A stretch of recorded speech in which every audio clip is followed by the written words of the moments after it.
Boston Celtics are one win away from their 18th banner. I'm here with Jake Eisenberg and Wayne Spooney. Guys, what a game. The third quarter, amazing third quarter, amazing start to the fourth, very butt-clenching mid to late fourth quarter, but the guys got it done. How we doing?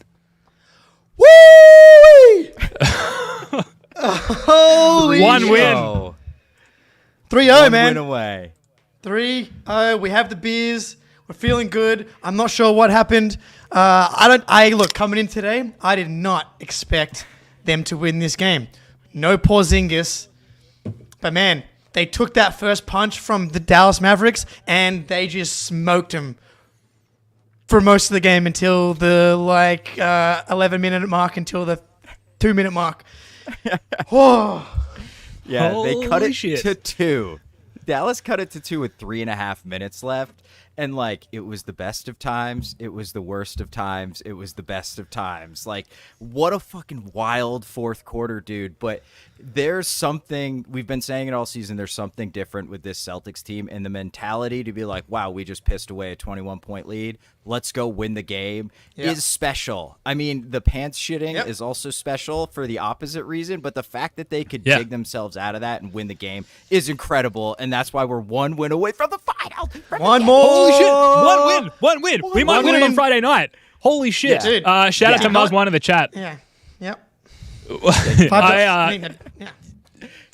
Clearly, we're stepping all over each other with excitement here. Jake, I'll shut up. What do you got, man? No, I was just going to say thank you, Muzz, in the chat. Shout out everybody in the chat. Please just fucking hit the like button, hit the subscribe button. We love you all. Yeah. It's been a fucking incredible ride. I did say in our private Slack channel, I'm like, it won't actually help us feel any better or me feel any better, but it would be good for the show if the Celtics actually lost the game.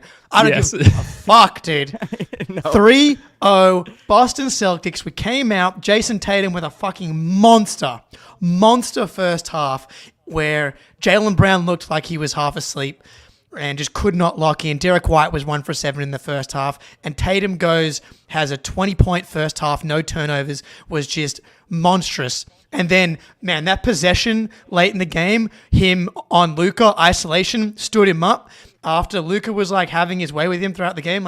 You can't stop Luka. Obviously, possession after possession, but in the most important spot in the game, he fucking manned up, guarded his yard, got the stop. And then Luka's just crying to the ref, doing the money signs. Luka fouls the fuck out. And now we're going to have to hear about some bullshit. You know what, Luka? You fouled Peyton Pritchard 30 feet from the basket for no fucking reason to pick up your fourth foul. That's why you fouled out of the game. You lost your team the game because you cannot play defense to save your life. Yeah, dude. Damn right. Absolutely. He dived at Jalen's feet as well in transition a couple of plays before it did eventually foul out. That wasn't called. And that wasn't called. He's just throwing himself in front of bodies. He's grabbing people all just to try and bail himself out of the very visible fact that he cannot defend, cannot stay in front of anyone in a Celtic uniform. So it was nice to see him get waved goodbye at the end there. Got to admit, a little part of me was like, is this kind of worse, though? Because we can't target Luka Doncic and now Kyrie Irving, who's been cooking all game. They've got no choice but to go at us. And he did, and they almost took out the win there. But fortunately, cooler heads prevailed. And now, congratulations, you didn't choke is becoming a common refrain in Celtics land. Finally, after years, feels like decades at this point, Spoonie. Yeah, I mean, it's just absolutely incredible. You know what? It ended up kind of helping because then we started attacking Kyrie in the post, and that worked. Tatum had that. What was that play where, he didn't catch the ball, bodied two people off him, caught the ball, and then somehow dunked it between two people?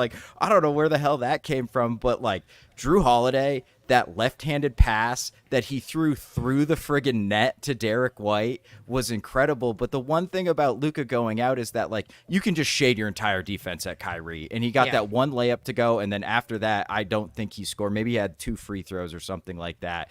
And there was a significant amount of the game left. So I hear you, Ben. We destroyed. He was so bad defensively in this game, Luka Doncic. Awful. It was incredible, and he was good offensively, but it's not like he had a hyper efficient game or anything like that. I mean, he was pretty bad by his standards, frankly. And holy shit, we're one win away from the final, from winning the championship. I keep saying the finals because I'm not used to this. Right. I know. I mean, Tough Check said it right. I'm erect. This is what it's all about. And shout out to Matano66 for the donation thank you. with the beer emoji. Cheers. We almost jinxed the Celtics. We got beers in the fourth quarter when we went up 20, and the Celtics immediately shat their pants. But Ben, they survived us attempting to jinx them, apparently. They survived us trying to ruin everything for the Celtics and their fans. Yeah, just quickly, here's what we're going to do. We're going to stay live here for another 5 to 8 minutes. Then when the Garden Report go live on the CLNS YouTube channels, we'll hop off, and then Jake and I will be back later for Celtics Late Night. We are going to begin, Jake and I, our campaign for convincing Spoonie to stay up for Celtics Late Night if and when the Celtics do win the championship. Oh, I am when we win. I am. Yeah, excellent. Hell yeah. Excellent. No worries. So we'll hang out here for a little bit longer, and just enough time to shout out. I mean, there's so many shout outs to give. It was such an incredible performance despite that poor showing in the mid section of the fourth quarter. But Xavier Tillman, man, X, the prophecy became true. They said X going to give it to you. He fucking gave it to us. Holy Especially gave it shit. to Luka Doncic on defense, stayed in front of him, just spelled out perfectly, came in and gave us everything he had. Hit a motherfucking corner 3 at a very crucial part of the game where we just needed that little bit of extra offensive punch. Tillman was incredible. Played literally, I think, the game of his life in this one. Sorry. A lot of erection jokes in the chat. Shout out hilarious. Chris in the chat, you fucking legend. I mean, the fact that Tilly's just I haven't been dusted off. I've played 18 minutes in the playoffs, and I'm just going to go out there and lock up Luka Doncic for 12 possessions. Come on. On switches was absolutely incredible. He blocked his layup at one point, too. Yeah, man. He was awesome, and we were concerned about his rebounding. I think Greeny brought that up on the show last night. He was fine on the glass. I wouldn't say he dominated the boards, but it certainly wasn't something where it's we got to get this dude out. Thank you for the donation, Carl. That's awesome. Yeah, X was amazing, and he hit a corner 3. It's crazy, dude. I was thank you to all the donations coming through. RJ, and I feel like we should be paying you Jonathan guys. and Pete. Yeah, right. Just want to shout you all out, of course. Dude, X, and he hit the 3, and Jack Simone came right in the playback chat, got his microphone From the set arena. up in the middle, from the arena between the third and fourth quarter to come on, and I was like, I've always said, no one's going to be happier than this fucking guy right here, than if Xavier Tillman hits a big 3 in the playoffs, and he hit he hit the biggest 3-pointer of his entire life, one of the biggest. I did say on the playback stream, was it actually bad? Because that was the moment where everybody was just vibing too much. There was too many vibes. True. That was the moment that we decided to relax. Was when Xavier Tillman hit the 3. It was the basketball gods have decided. But no, the basketball gods decided that we're going to win, but you're going to experience bed shit mode one more time, but you're going to survive it. You're going to survive it. You're going to win the game, but you're also going to get a 30-30 piece, which is my favorite type of Celtics win, is a J to J 30 bomb. This is why this team has been so successful for so long. This is why the Boston Celtics are up 3-0 in the finals. This is why now the Celtics are 79-20. This is why the Boston Celtics are now, I can't even do the numbers. We've lost 2 fucking games in the playoffs and we're up 3-0 in the goddamn finals. Come on, dude. Without KP. Yeah, without KP. That's the whole thing. The narrative bustingness of this game going in without KP. Oh, man, how are we going to adjust? It was such short notice. He was declared out, at least from our perspective, moments before the game started. Are we really going to be able to continue to get it done on the road against a hungry Mavs team who, if the Mavs lose this game, that's the series, and they're going to come out and give us their all. They came out hot in the first quarter. They gave us everything. Things were looking dire for the Celtics early on. No KP. Tillman steps up, and these guys just continue to fight in the face of adversity. And don't you just fucking love to see that? The Jay is 61 points, man. It's such an important game. And then fourth quarter, late in the fourth quarter, Jaylen Brown, that little paint midi to put us up, I think 4, which felt like everything at that point. Yeah. Just Jaylen Brown, the clutchest of buckets to put this thing away.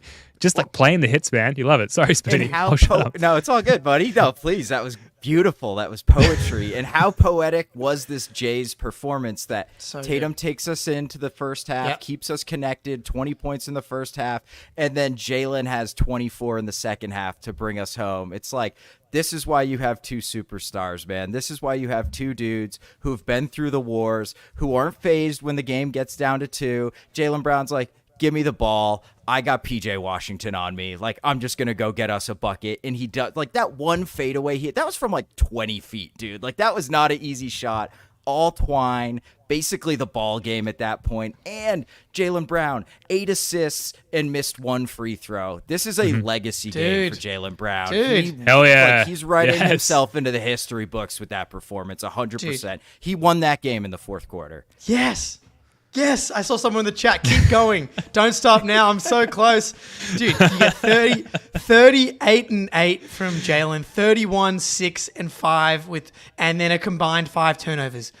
And 3 fouls and 2 fouls. These are the guys, man. We've been here from day one since 7-11 in Summer League when Jason Tatum still had the number 11 in fucking his first Summer League, dude. And he was hitting game winners over Markelle Fultz in Summer League because they decided to draft Markelle Fultz over Jason Tatum. And we've been there every step of the way, man.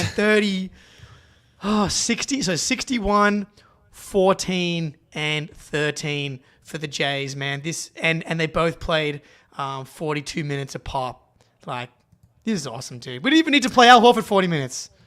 Hell yeah. What did he play in the end there? He played almost 37 minutes. The chat is telling me that I've been 144p. I will restart my router between now and Celtics late night and resolve that little issue, but it's not the focal point right now. The fact is the Celtics are motherfucking up 3-0 in the NBA Finals. They're 1 win away from the championship. They may very well win it in Dallas on the road on Friday night. You have to imagine the spirits of the Mavs are completely crushed right now. I mentioned Celtics late night a second ago. Subscribe to the channel. We're going to be live here in a couple of hours for our late night chill sesh, and then basically every day until the end of time, as long as the Celtics remain this amazing, which it seems like they will. Sam Hauser, Peyton Pritchard, Drew Holiday, Derek White. Feels like it's difficult to fault anybody's performance in this one. Ben's reading the roster off. Dude, Peyton Pritchard. Peyton Pritchard has what? He was 0 for 7 in game 1. He's 0 for 4 tonight. But he's been playing unbelievable defense. He has been fucking playing defense on Luka Doncic possession after possession after possession and forcing him to fucking work, dude. Unreal. And then Sam Hauser, he was a monster in the first half. Jason Tatum. Monster all game. Jason Tatum kept us alive in the first half, but Sam Hauser also kept us alive in the first half. 3 for 3. And again, just standing up, dude. You want to come at our white boys? Drew Holiday said it bust. Even our white guys guard, bro. Our white guys fucking guard Kyrie Irving and fucking Luka Doncic. Hauser's defense was incredible, legitimately this game. I can't really remember him getting scored on. He was switching out of Luka. PJ Washington went at him and barely got a shot off. He almost picked Luka's pocket one time at half court. It was just absolutely who is this guy? It's the guy we've been telling everyone about all season, that he's actually pretty damn good at defense. And it's hilarious when teams try to attack him. And he stood up in the NBA fucking finals against 2 of the best isolation scorers in the world, period, maybe who have ever done it. And it's Sam Goof Hauser from Virginia, just I got these guys. Don't worry, boys. I'll contain Luka Doncic off the dribble. We're good. And it's this is why we're so good, because 1 through 8, these dudes play so friggin' hard and they know how to play good, smart basketball on offense. And it's we just keep coming at you, even when we crap our pants. We'll have a full diaper and we're I'm dude, we will kick the shit out of you with a full ass diaper, dude. We're going to be leaking down our legs. Don't matter. We will still hell yeah. damn that shit, bro. Oh my God, that Jaylen Brown. We've got 2 monster Jaylen Brown dunks in this series. We got another one tonight. Yes, that was that crazy. one was in the midst of just euphoria, dude. This was you do.